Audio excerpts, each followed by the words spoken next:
Muy buenas tardes, soy José Manuel Panero y damos comienzo a un nuevo programa de Salud y Sociedad. Hoy vamos a hablar de cirugía oncológica, de cirugía hepática, y qué mejor que tener con nosotros esta tarde al doctor don Luis Herrera. Muy buenas tardes. Hola, muy buenas tardes. Bueno, vamos a hablar de cirugía, de patología hepática, del hepatocarcinoma, que bueno, pues al final es de los tumores primarios más importantes que se dan en el hígado. ¿La patología hepática es una patología muy frecuente? Pues hombre, dentro de las tumorales y de las que digamos que causan un trastorno importante en la sanidad y en la ocupación de los clínicos y de nosotros de los cirujanos, pues es una de las más importantes, indudablemente. Habitualmente, es decir, este tipo de patologías afectan por igual a hombres y mujeres o incluso tienen algunos rangos de edad en los que se den más. Efectivamente, sobre todo tienen rasgos epidemiológicos diferenciados porque dependen mucho de otras enfermedades previas que predisponen. Fundamentalmente estamos hablando de enfermedades víricas, de la hepatitis B, de la hepatitis C, de algunas ya más raras hepatopatías inmunológicas y algunas otras que depende también de su distribución dentro de distribución geográfica dentro del mundo. Por ejemplo, en el Oriente y en el Medio Oriente, pues son más frecuentes las derivadas de la hepatitis B. Después la hepatitis C en nuestro medio es pues, una patología muy importante y, cómo no, de las hepatitis y de la cirrosis hepática.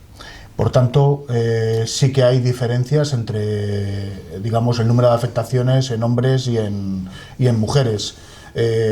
Habitualmente es más por, digamos, las que son de origen vírico, supongo que puedan ser un poco por igual, pero luego hay hábitos de conducta que pueden predisponer más a...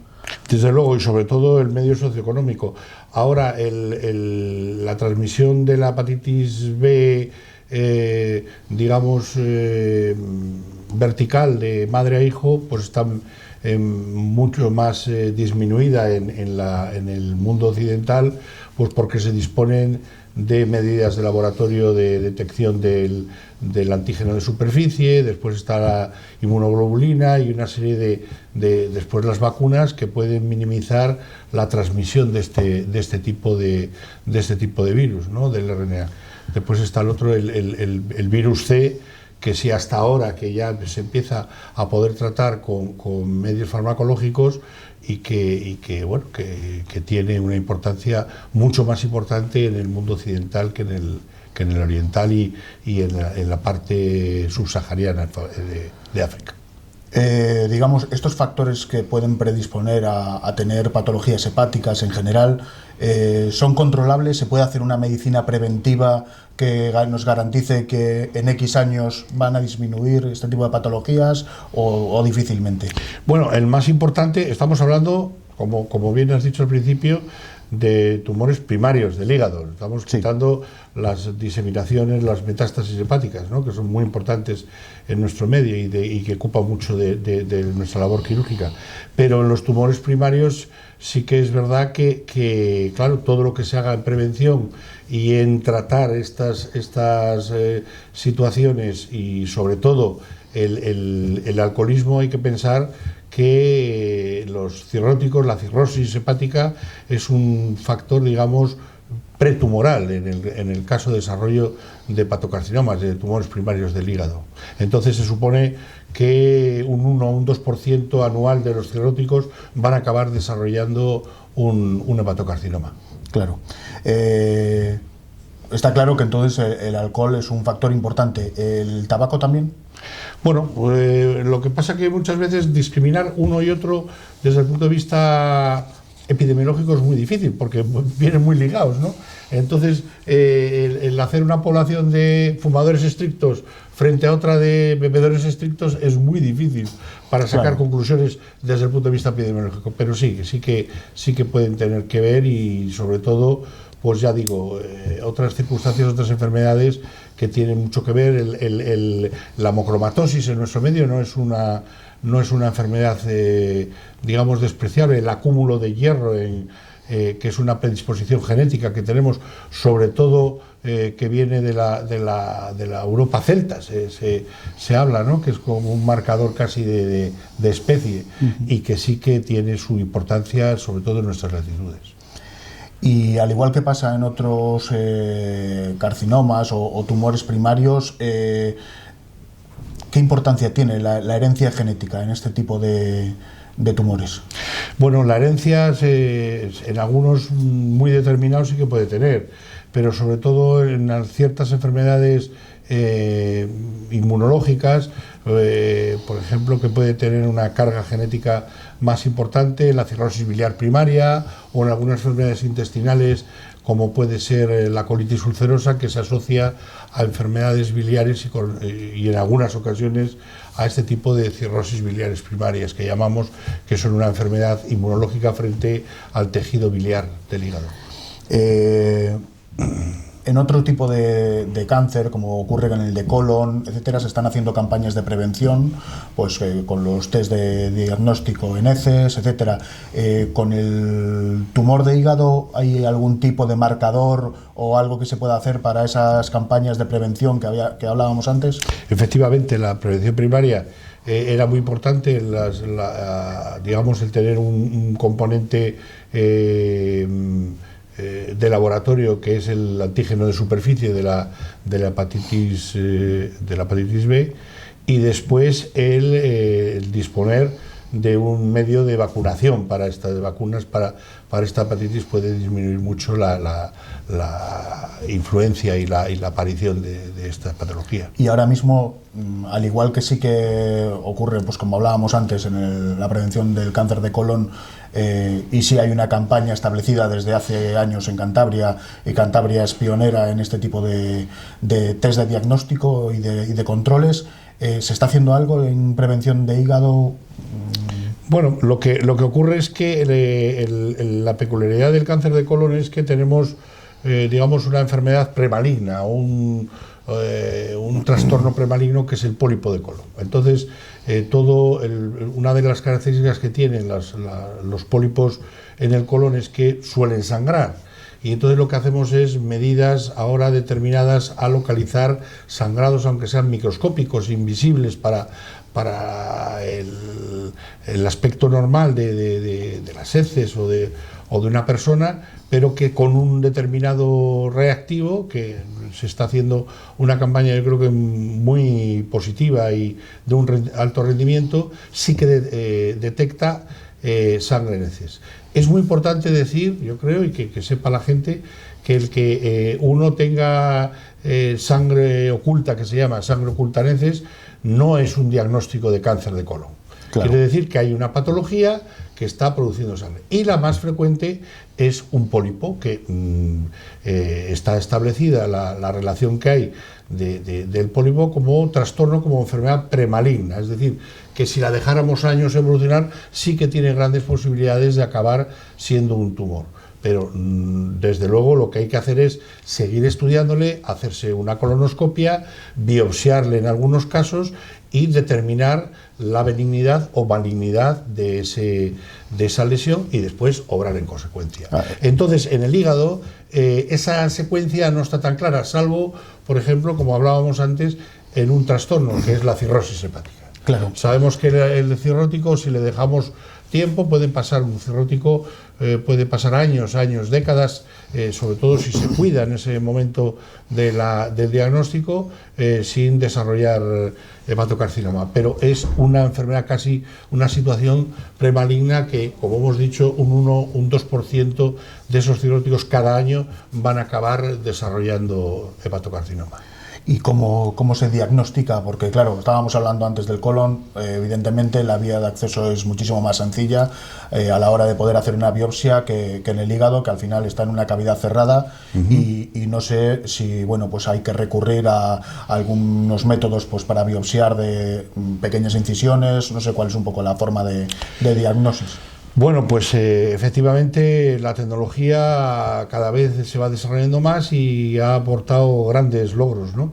El más importante son todos aquellos medios por imagen, diagnóstico por imagen, que nos ayudan a discernir, y sobre todo en un territorio que es más difícil que lo normal, que es un hígado cirrótico, un hígado con mucha más fibrosis y más difícil de explorar, pero que actualmente con la ecografía, con la resonancia magnética y con las pruebas que hay van desarrollándose por imagen, y la gran experiencia y la capacidad profesional que tienen los radiólogos y los internistas que lo trabajan, pues logran unos resultados de una precisión y una eficiencia en el diagnóstico muy importantes.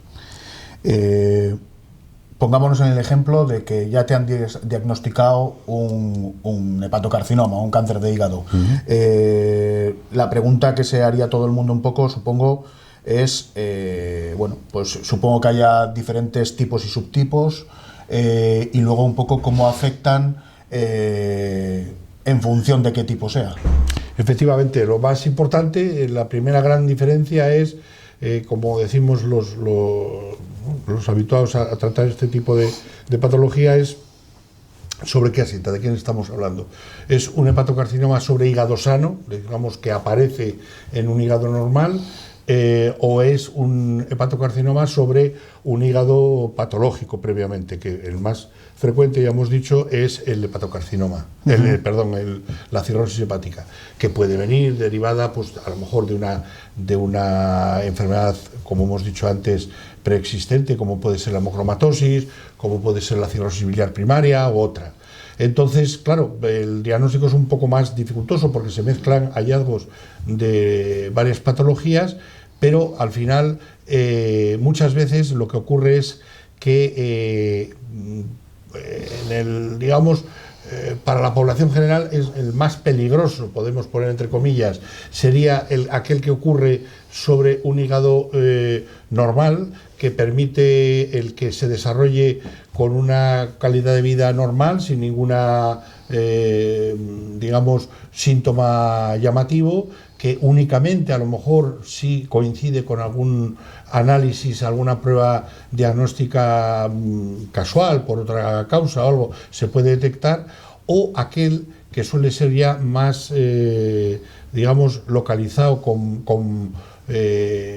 anticipadamente, que es aquel que asienta sobre una enfermedad previa que ya está siendo seguida, ya está siendo controlada por el especialista o el médico de cabecera, y que se preocupa de hacer exámenes periódicos y que enseguida es capaz de detectar esa aparición, ese nacimiento, por así decir, del hepatocarcinoma, que le coge en estadios muy iniciales, muy pequeñitos, y que por tanto tiene un mejor pronóstico que aquel que acontece sobre un hígado que nadie esperaba que apareciera. Una vez tenemos el tumor, estamos hablando de tumores como pueden ocurrir en otras partes del cuerpo, grandes, o son pequeños, tumores difíciles de localizar. Efectivamente, pues un poco lo que estamos diciendo. Hay que pensar, por ejemplo, que un tumor hepático primario sobre un hígado normal de unos 10 centímetros, pues a lo mejor las posibilidades que tenemos de curarle a los 5 años es de un 40%. En cambio, si la suerte que tenemos es que hemos tenido una patología previa, no estoy fomentando la patología previa, como se puede entender, pero aparece casi seguro que le vamos a encontrar en estadios iniciales, en 1 o 2 centímetros es el límite de los medios diagnósticos actuales que nos permite hacer el diagnóstico de este tumor. Claro, cuando hablamos de estadios, exactamente cómo definirías estadio. Bueno, pues un poco tiene que ver con el tamaño de la lesión, tiene que ver con los órganos afectados y sobre todo en la diseminación linfática. alrededor del hígado, de los ganglios linfáticos, que es, digamos, la vía de diseminación más común, aparte de la hematógena y de contigüidad de la afectación de los órganos vecinos que puede tener el desarrollo del tumor. Una vez nos encontramos, como decíamos antes, con el diagnóstico del cáncer de hígado, ¿qué opciones de tratamiento tiene el paciente a su disposición? Bueno, pues este es un tema importante porque depende de dos, como hemos dicho y reiteradamente comentamos, de dos factores. Uno, que sea un hígado, que el resto del hígado que no está afectado por el tumor sea sano o no. Porque muchas veces la reserva hepática, que es otro concepto importante, es decir, cómo funciona el resto del hígado que tenemos sano y qué medida de soporte nos va a proporcionar. Entonces podemos ser, digamos, generosos en la resección con márgenes importantes y que nos aseguren, en cierta manera, un buen resultado y un buen pronóstico, o tenemos un hígado residual enfermo que va a seguir siendo pues un hígado dañado en un paciente que va a necesitar cuidados. Claro, estamos hablando de resecciones de hígado. El hígado es un órgano que tiene una regeneración increíble. Hablábamos antes de la entrevista de que en unos días podemos recuperar prácticamente unos tamaños sustanciales de hígado. ¿Cuánto es lo máximo que se puede quitar a un hígado? Bueno, pues ya digo, depende un poco de la reserva funcional, pero una hepatectomía sobre un hígado sano, pues prácticamente si un hígado en un adulto puede pesar de 1,2 kilos, 1,5 kilos, pues posiblemente resecciones de 1 kilo que se pueden hacer con seguridad sobre un hígado sano. Claro. Y en 4 o 6 semanas se puede asistir a una regeneración casi completa de esa resección. Es increíble, la verdad es que el cuerpo humano es otro. En este caso en particular, sí. Una vez nos dan, por ejemplo, el diagnóstico y nos encontramos pues evidentemente con la fatídica palabra del carcinoma, y luego pues en función de eso le vamos poniendo el apellido, por llamarlo de alguna manera. ¿Cuál es la forma un poco de explicarle al paciente eso? Es decir, el tipo de... Ya sabemos que es un carcinoma, y luego pues ponerle el apellido, como decíamos antes, y de explicarle un poco al paciente cuál es la situación y las opciones de tratamiento. Bueno, pues depende de todo un poco lo que hemos dicho, pero desde luego ahora el panorama no es lo mismo que hace 50 años, que hace 60 años, que se empezaba a abordar este tipo de resecciones y de cirugías, ¿no? Ahora, incluso si tenemos un paciente con una enfermedad persistente, como puede ser la cirrosis, pues puede ser un buen candidato a incluso un trasplante que tenga una supervivencia pues muy larga, con una mortalidad en la cirugía muy baja. Estamos hablando de que ahora las grandes resecciones hepáticas en los centros que normalmente realizamos esta cirugía, pues la mortalidad puede estar en un 1% o menos.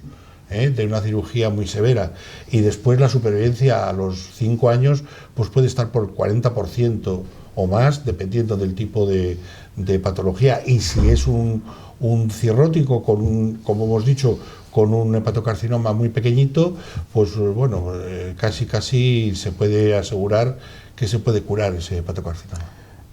Digamos que los métodos de intervención y bueno, la especialidad en general ha avanzado de una manera increíble en los últimos 10-15 años.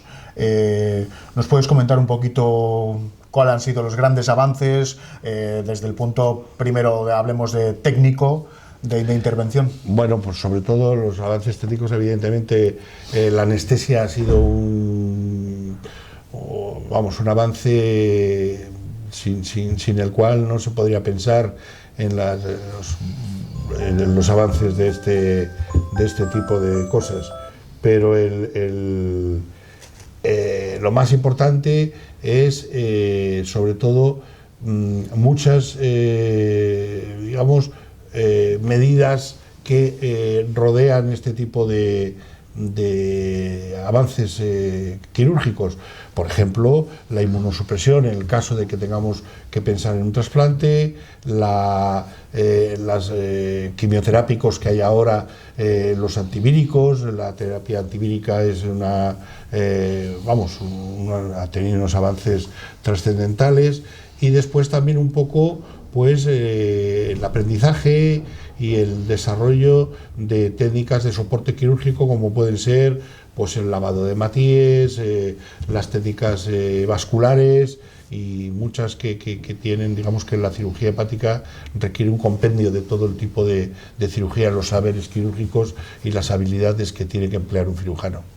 Un cirujano, los anestesistas, las enfermeras, que son grandes profesionales de estos asuntos, y después el tratamiento posoperatorio, las UCIs y todo el soporte quirúrgico, que es importantísimo. Sí, porque al final, es decir, estamos hablando de grandes equipos multidisciplinares en el que, bueno, pues os podéis encontrar en el quirófano igual incluso 12 personas o... No 12, y yo te diría que en un trasplante pues colaboramos sin ningún, así a vuela pluma, de 80 a 100 personas.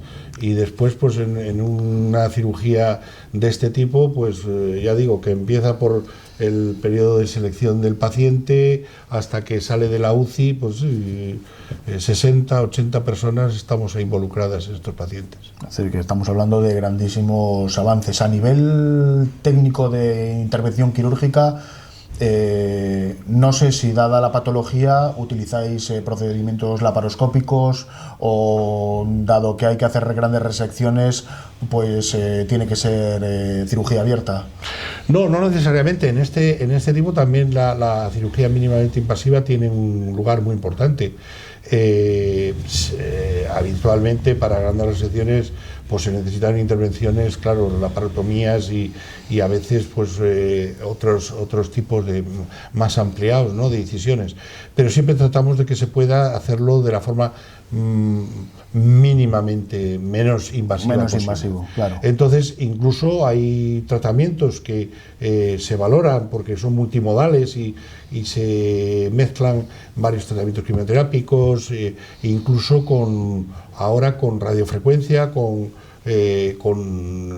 vamos a llamar quemaduras selectivas de ese tumor, bien porque tienen un tamaño adecuado, o porque su situación es delicada, o porque requerirían unas cirugías muy agresivas que se pueden obviar con este tipo de tratamientos. Ahí nuestros colegas, los radiólogos intervencionistas, pues hacen unas maravillas auténticas, ayudados con el diagnóstico y con la dirección de sistemas muy sofisticados. Hemos leído en la prensa estos días que Valdecilla adquiría el segundo robot quirúrgico Da Vinci, y bueno, pues con grandes esperanzas en muchísimas patologías. En la patología de intervenciones hepáticas ya se está utilizando, puede tener cabida, desconozco un poco... Seguro, pero no es, digamos, el ámbito, yo creo ahora en un primer plano, que más puede beneficiarse, ¿no? Porque el problema del hígado es que mucha de su vascularización y de su aparato biliar, de sus conductos, están dentro del hígado. Es decir, que hay que hacer una planificación de las resecciones muy delicadas, porque al final pasa como en la distribución de las ramas de un árbol, que lo más importante está centrado en donde se desarrolla el tronco, ¿no? Claro. Y ahí es donde pasan muchas cosas. Entonces tienes que entrar ahí, y muchas veces no es fácil con los sistemas que tenemos actualmente. Seguro que mejorarán y que se podrá aplicar grandes desarrollos en este campo también. Bueno, pues estamos con el doctor don Luis Herrera, cirujano del Hospital Valdecilla, y bueno, vamos a darle un pequeño descanso y vamos a escuchar los consejos publicitarios.